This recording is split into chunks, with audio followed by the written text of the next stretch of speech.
This morning we're going to speak about the Kabbalistic teachings in relation to the astral body and the astral world, and try to show you, at least in part, the true Kabbalistic interpretation of what we read to you from St. John, which incidentally has much and very much to do with just the subject we are going to discuss together this morning. We know that there has been much written, much taught in the various schools of thought regarding the astral body, the astral world, survival, and so on, and much of it becomes very confusing. In actuality, then, a basic and true understanding of this experience, because it is an experience, and you will see exactly what we mean, can be understood. This understanding can be had, that is, only if we actually understand the Kabbalah, which is represented here, as you see, on the Tree of Life, and through the tarot keys which connect them, since they also represent the fields of force that connect the basic spheres of activity of the one life, and therefore of our lives. Now then, in our little Bible reading, we mentioned, and it has often been mentioned before, where Jesus says, "In my Father's house are many mansions. If it were not so, I would have told you." And notice how Jesus stresses the idea of the Father in me. If thou knowest me, then thou knowest the Father. This, incidentally, has almost everything to do with survival, that is, with eternal beingness. And so we will ask you to look at the Tree of Life for a moment while we speak, or keep glancing at it back and forth whenever we mention a particular aspect. And what we'd like to point out to you first is that the yellow circle in the middle is related to the Christ consciousness. Remember, in Kabbalah, this particular name is given as the Mashiach in Hebrew, which means Messiah, and the Greek word for Messiah is Christ. So that we have the ideas of Messiah completely in line with the ideas of Savior. However, here is where people have gotten so confused, especially not realizing that Jesus was, after all, a Kabbalist. His entire mystical training, his preparation for his great mission, was in and through the Kabbalistic training, which it is our privilege to now represent, which we are the custodian of for the Western world at this time. So, always remember that there are various names given to each of these spheres of activity or types of beingness as they act through consciousness. And the many different names given to each one actually are a commentary on a group of ideas that must be connected. Therefore, along with the idea of the Savior, the Mashiach, Christ, these are all the same thing, remember. We're just giving it to you in different words. We also have the name of Adam, which means, again, generic humanity. We have the term Son, S-O-N. Remember, Jesus was the Son of God, but he was also the Son of Man. And we are the Son of God, as we are also the Son of Man. So that in essence, we might say, generic humanity, which is Adam. The Son of God, which is Adam, generic humanity. The Savior, which is generic humanity. This is the idea related to that Sephira. And in relation to Jesus, what we must also remember is that he, after all, attained to the full awareness of who and what he was and is, whereas we are still growing into and towards that awareness. This is the only difference, beloved ones, between Jesus the Christ and us. It's a difference in degree of awareness of who and what we are. If Jesus were the great exception, how could he inspire us to become more than what we are? It needs someone who is not the great exception, but who has just gone this way before us, who is kith and kin to us. This is what it requires to take Jesus as an inspiration, and this is not saying that Jesus is not the Son of God. Indeed, beloved and glorious and blessed be he, this Son of God. But so are we. And if we but knew it, as Jesus said, if you but knew who I am, but we can say the same to you, if you but knew who you are. And this is what our work attempts to bring to you. The techniques, the methods, the ways and the means through which you can know who and what you are, and then do the works that Jesus did. Remember in this reading, he said, "And greater works shall ye do." And so now we come to the idea of the Father, and then we will relate it to the astral body, the astral world, as taught in Kabbalah. If you will again look at the tree of life for a moment and look at the upper gray circle, that's called a sephira. That is related in Kabbalah to the Father. That is the cosmic Father. Now, if you'll notice the path that connects the cosmic Father to the Son, and that's the yellow circle, this is the path and tarot of the Emperor, that is the King. And remember, the Son of God has also been called King. You'll recall in the stories of the New Testament how it was said the King has come, and how this was made as an excuse to persecute Jesus, saying he wants to become the ruler in terms of the materialistic ideas of ruler. Whereas here, the idea was much more profound, and we are going to explain it to you because we must know it and understand it fully if we would travel a path of return in truth and not just be deluded that we are so doing. The King is the ruler, and he who has learned how to rule his own image-making faculties, because again, that yellow circle is assigned to the creative image-making faculties.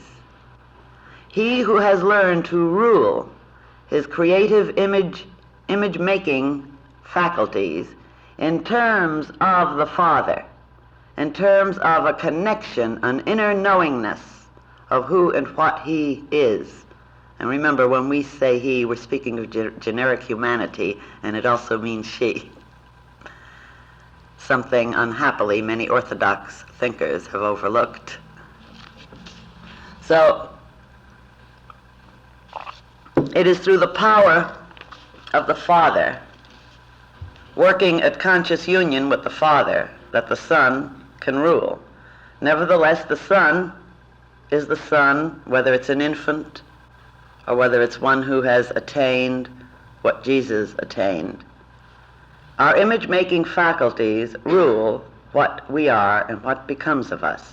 Now we are going to relate this to the Kabbalistic teachings in relation to survival, the astral world, the astral body. If you will look again on this tree of life below, notice the violet circle just above the bottom, very bottom one. That violet circle is called the foundation. And when we recite the pattern on the trestle board in relation to the foundation, remember we say, "In thought and word and deed, I rest my life from day to day upon the sure foundation of eternal being."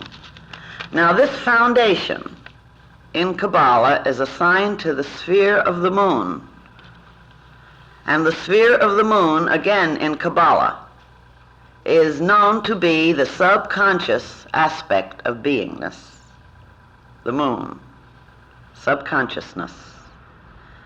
The subconscious aspect of beingness is the foundation for all our experience, and it is the foundation for what we call physical existence.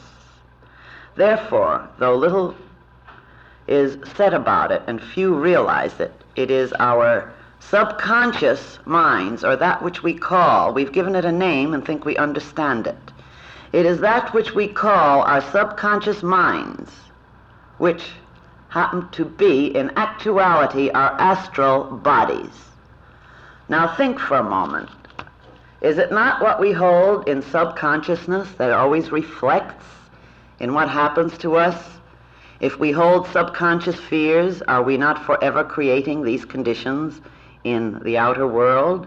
If we hold subconscious anxieties, does this not reflect in all ways?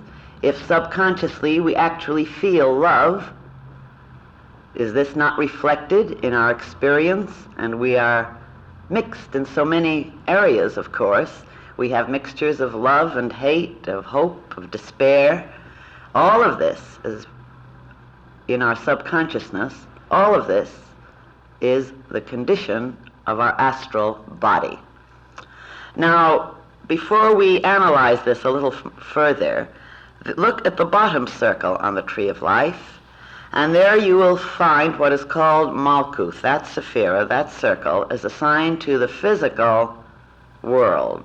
It is called the flower of God, by the way. It is physical existence.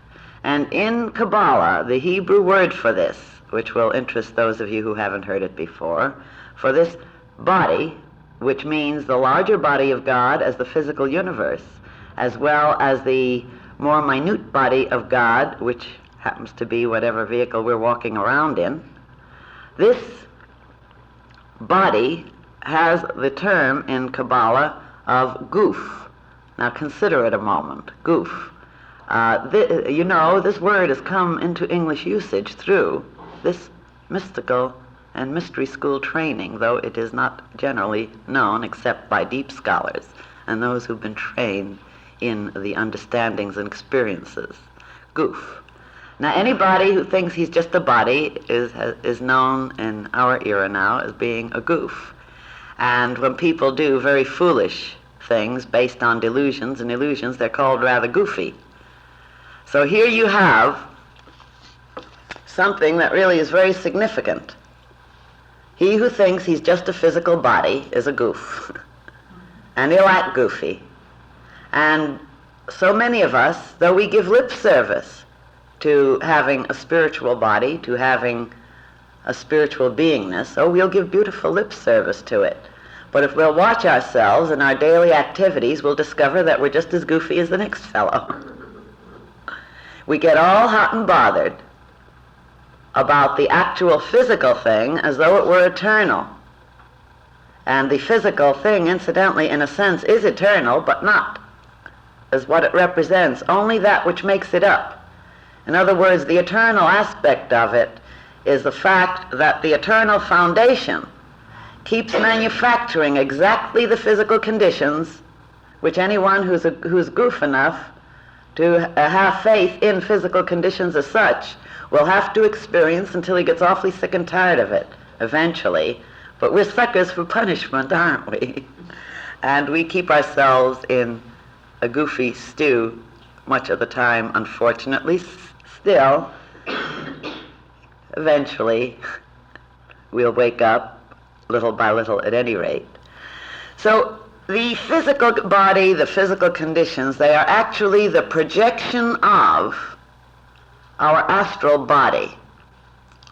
This is the truth of the matter as far as looking for what makes physical conditions. However, we need to understand a little more about astral body. Remember, we told you that the astral body really is the subconscious aspect of our personalities, both in the little sense, which is our own particular ones, and in the larger sense, where you might say it is the cosmic astral vehicle existing. All right?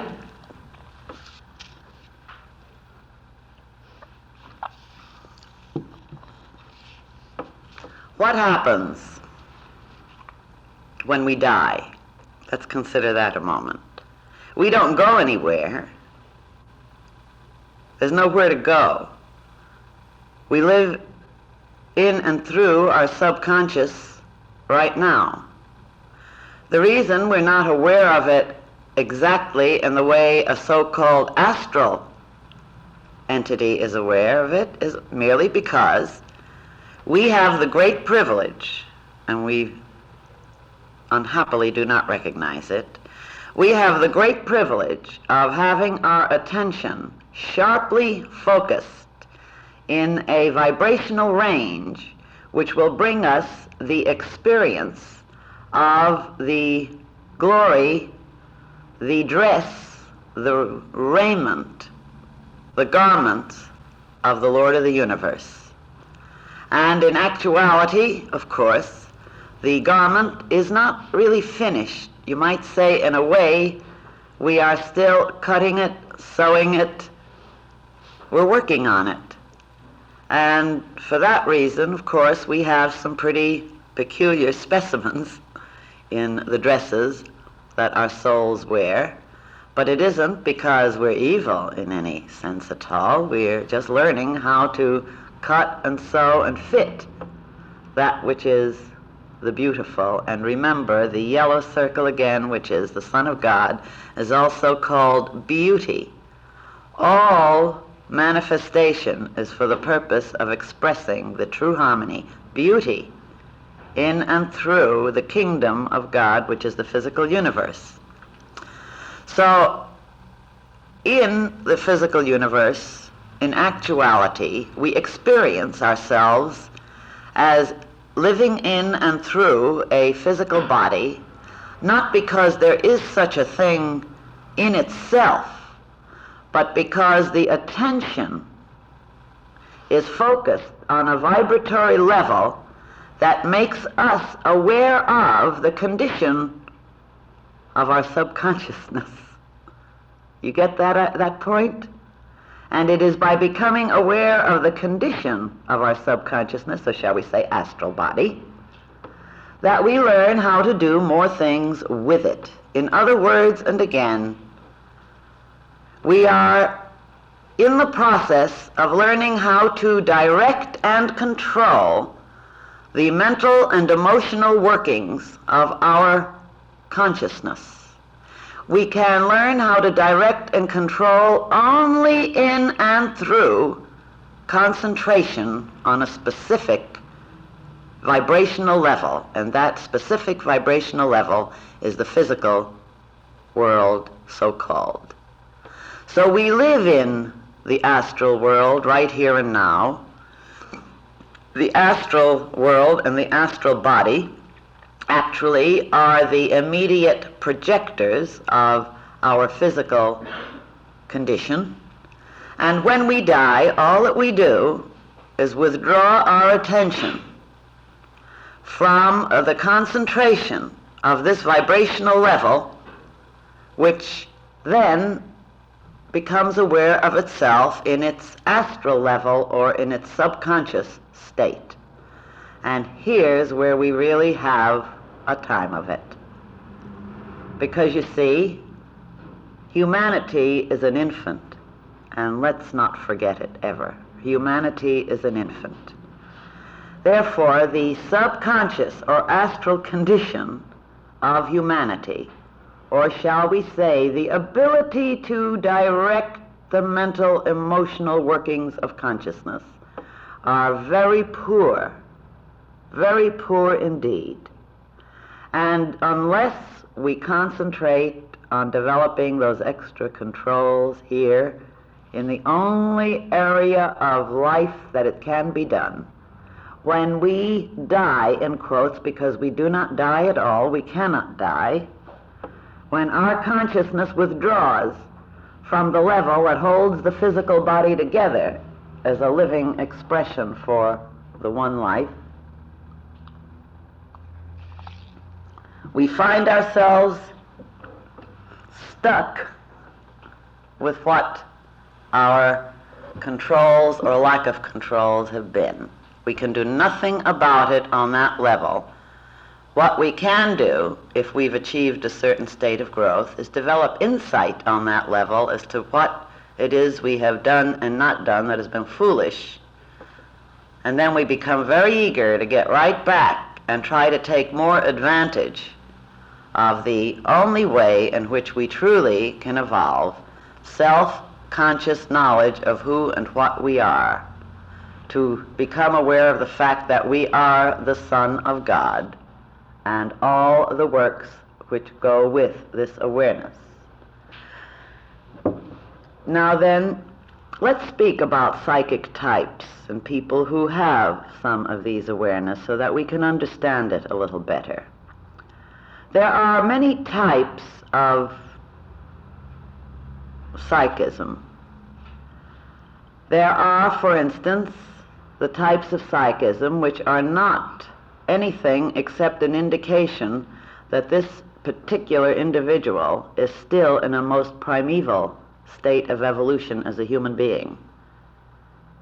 Because if you will recall, practically all primitives and all animals are psychic. Therefore, a great mistake has been made by many, many people in thinking that when a person is psychic, this means that he is spiritual or has grown into something specific.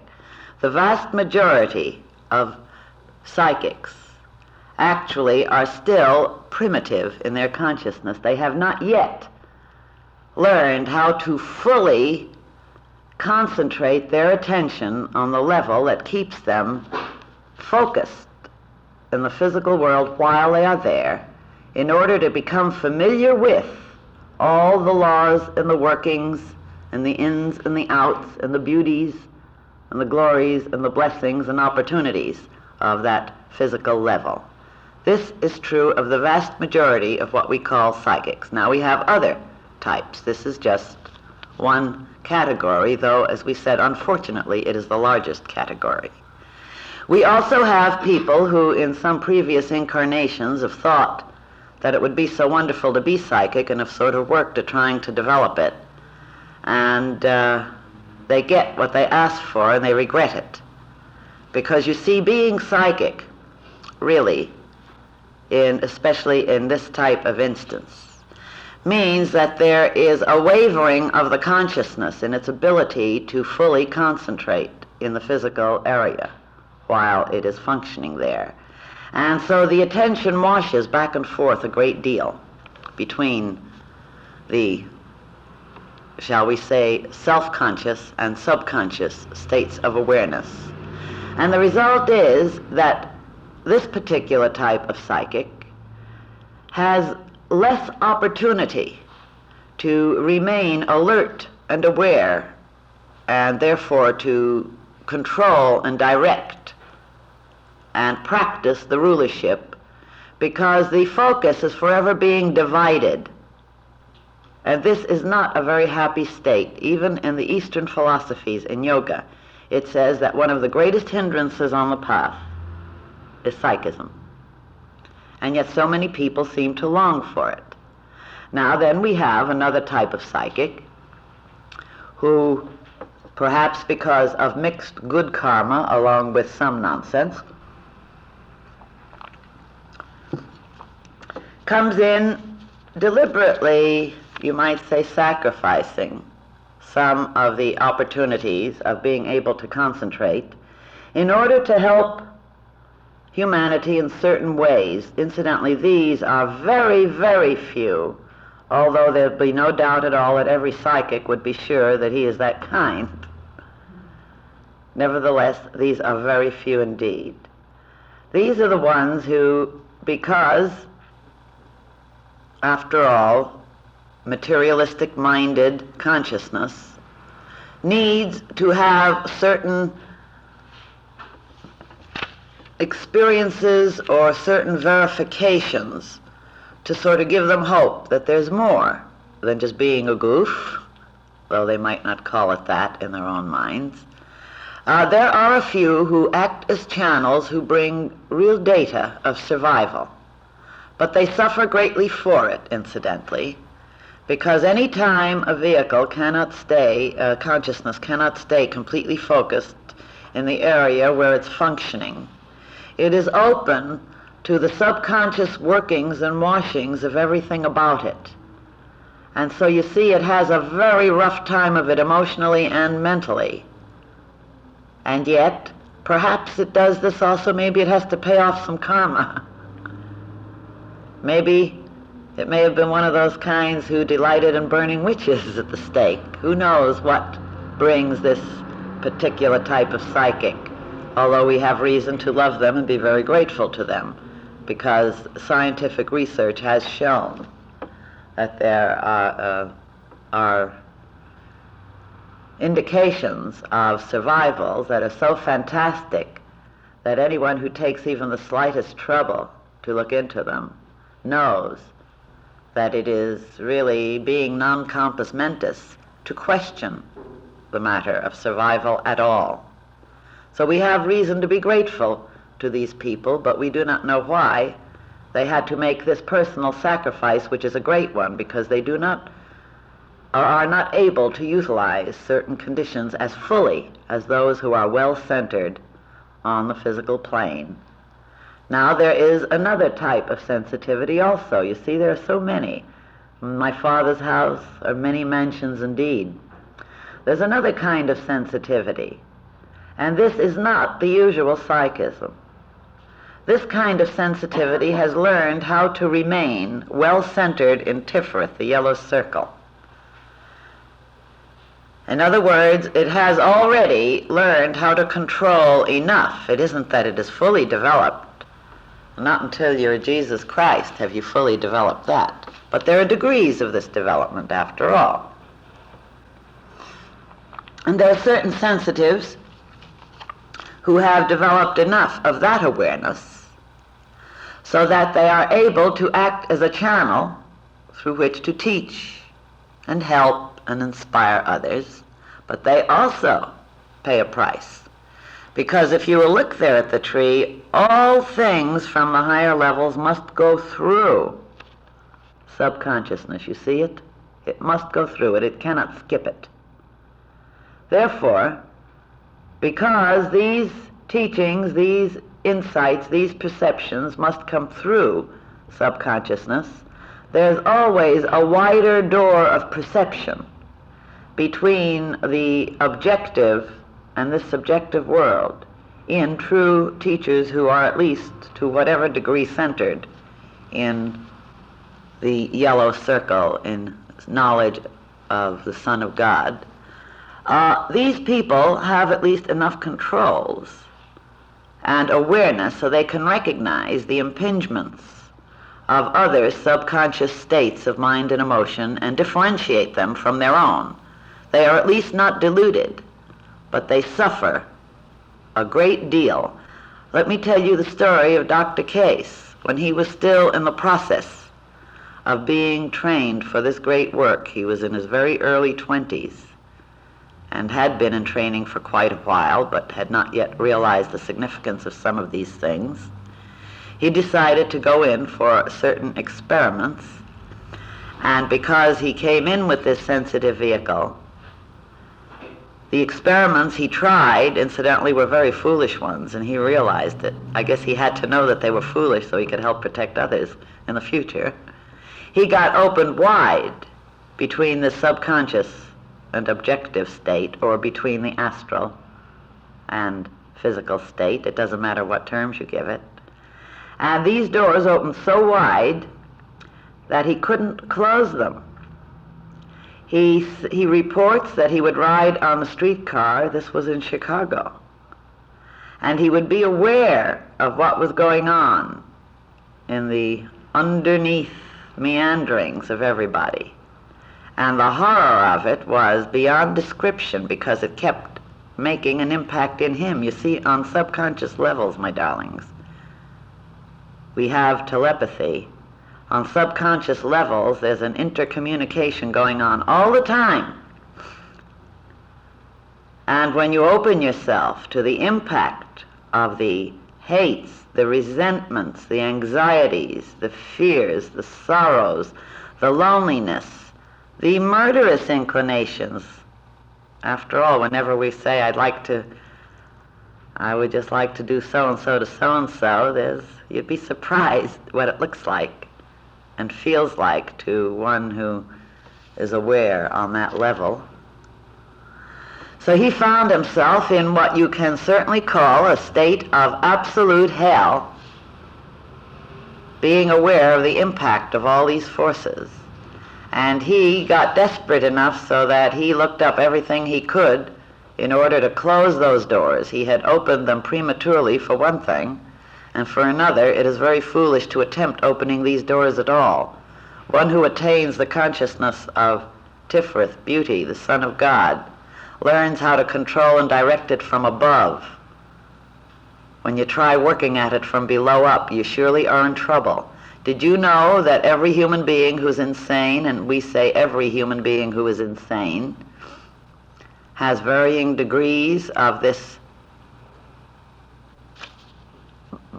break between the subconscious and objective awarenesses? In other words, the astral subconscious level, he's too open to it when he is insane. There are many different kinds of insanity only because we have many different types of personalities. And when you see a paranoid, one who is subject to persecution complex, it's because being so open to this astral sphere, we'll explain that a little more in just a little while, which has also incidentally been called the sphere of illusion, you know.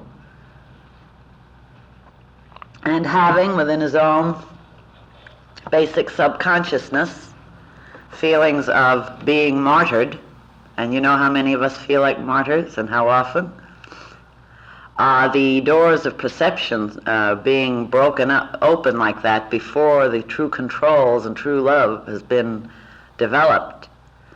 The illusions, the thought forms, in fact usually their own thought forms, although also other people's thought forms, can all collect as a focus because there's no separation. And the funny thing is they really do experience all these things that they say, these hallucinations. They certainly do, but they're still hallucinations.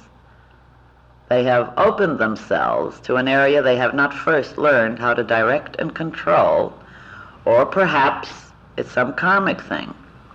Perhaps they drove other people wacky at some time or other, or did many things so that they need to experience that sort of thing for themselves.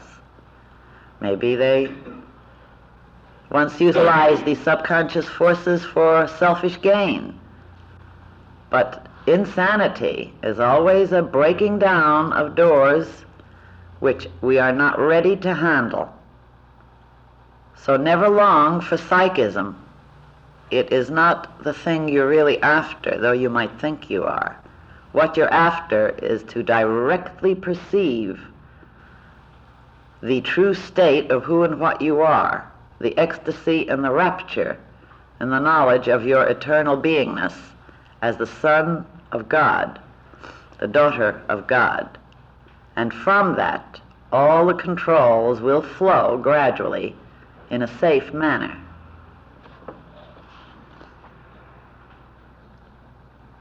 Now then again, in relation to this astral world and subconsciousness basically, in essence, you see, there isn't such a thing as just an astral world. In Kabbalah, it's taught every sephira has a small tree within it, so that there's a tree within a tree within a tree.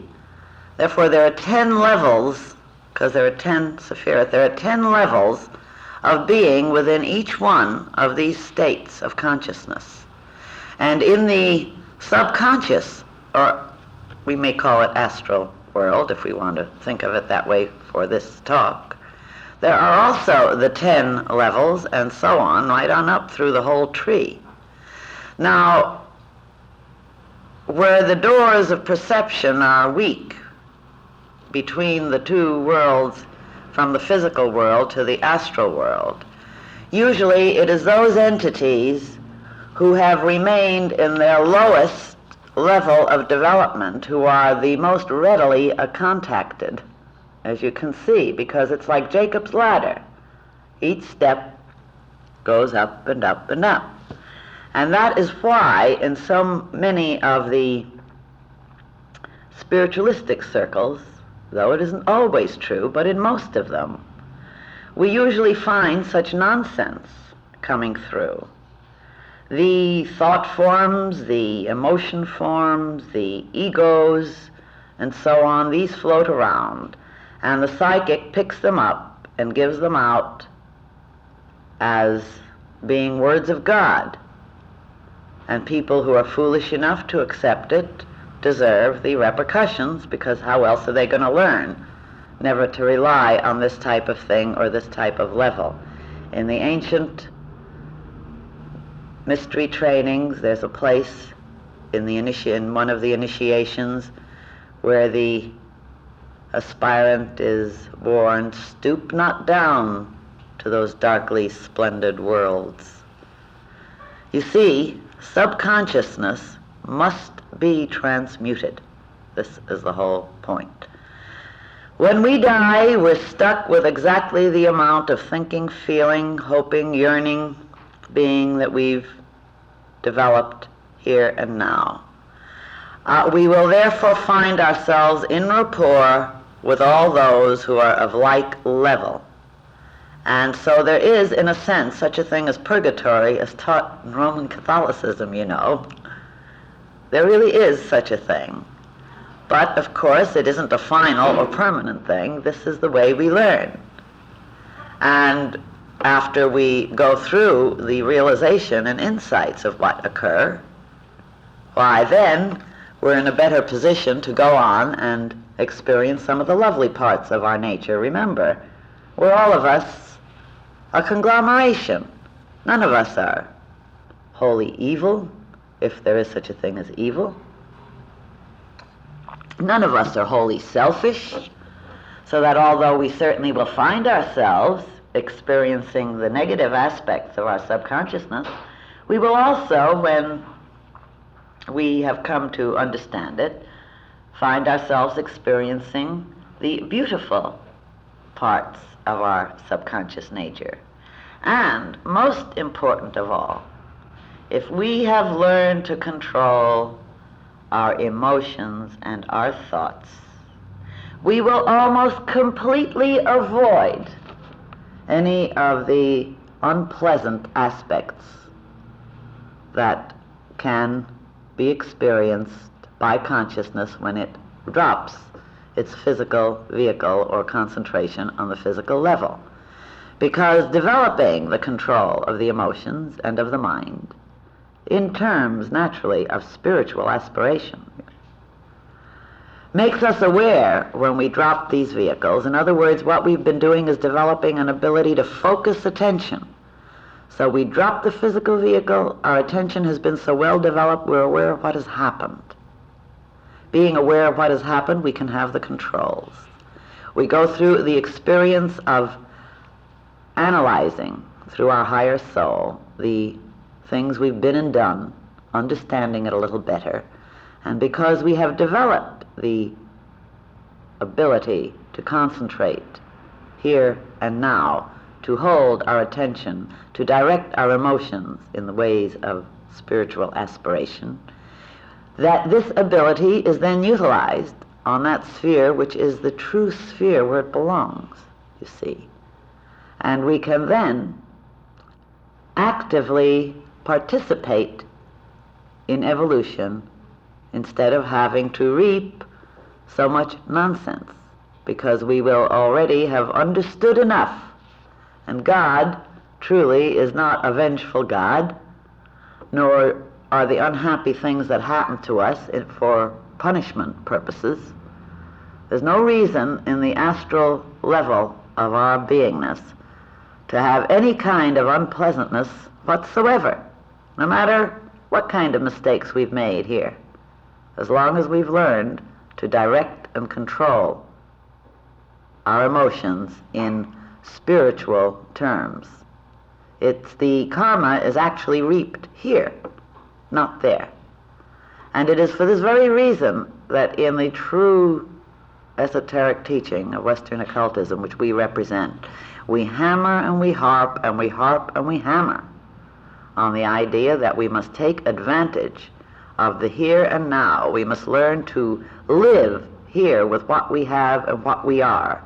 We must learn to let our hearts pour with gratitude for the privilege and the opportunity to be able to see, to taste, to feel, to touch, to accomplish, to love. And we must train ourselves in every way we can and call upon that which is the true center of our being to aid us. And incidentally, it brings the aid of all the angels and all the forces of light, to just call upon them to help us develop these awarenesses and controls. Do you know, one of the things that is not realized is that most people, when they die, they really don't go in for too tough a time because they haven't been very awake here and they're not very awake there. You walk around in a daze here, and actually what happens when you die, you float around in a daze there until time to come back. So, of course, if one wants to just be a sort of, in a sense, you might call it slap happy, wouldn't you? Floating around in this daze, why all I have to do is just keep marching around in a daze here. And you won't suffer and you won't rejoice either, you'll just float. That's actually what happens to most people, because most people are not very aware. However, you do have your very materialistic types who are very selfish and self-centered. These have been very aware, all right, but focused on this materialistic aspect of beingness, you see. Get everything you can, and so on. Well, these are the ones who are what you might call earthbound, and they usually wander around in a pretty miserable state for a while. It really isn't so very long in terms of time, but remember, time has meaning only in the physical universe, not in the other levels. So there is a certain experience that must be gone through when one has been that way, but still it's gone through, and one comes back, and one wonders sometimes why one has certain strong feelings. Actually, it's because they had a few unpleasant experiences in their astral, their true mental emotional nature, their subconsciousness, and they don't want any more of it. So it's a good way to learn, but I doubt whether any of us here have too much of a problem in that direction. But we do, even though we're aspirants, we do have the problem of floating around in a daze, and we do have the problem of being deluded by our own thinkings and feelings, by hanging on too strongly to certain ideas that are actually rather bigoted, though we unhappily fail to recognize it. We need to try to center our consciousness as much as possible on this Tiferet idea, and of course that's what the tarot is aimed for. As you know, we start all of you out with tarot, and the purpose for this is, in fact, you should start, and you should end, and you should never stop it, no matter what other things we teach you. You should never stop your tarot practices, you know, because there's no end to the matter, really, inasmuch as there are levels upon levels upon levels. There are heavens upon heavens upon heavens, and mansions upon mansions, and we can, wherever we are, whatever we be or do, there's always more. You know, infinitude is limitless. So we have great adventure ahead, and we do hope and pray that we've shown you that you're living in the astral right now, and if you want to be able to function consciously and effectively in the astral, when you take a vacation from this concentration on the physical, you better start doing it now. You won't learn how to do it there. You learn how to do it here. It's such a vast subject. There's so much more we could have said, but the time has already run out. We'll take up other aspects of this subject from time to time to try to show what else we can do. And besides, you have the lessons for the real training. This is just to enlarge and give extra insight.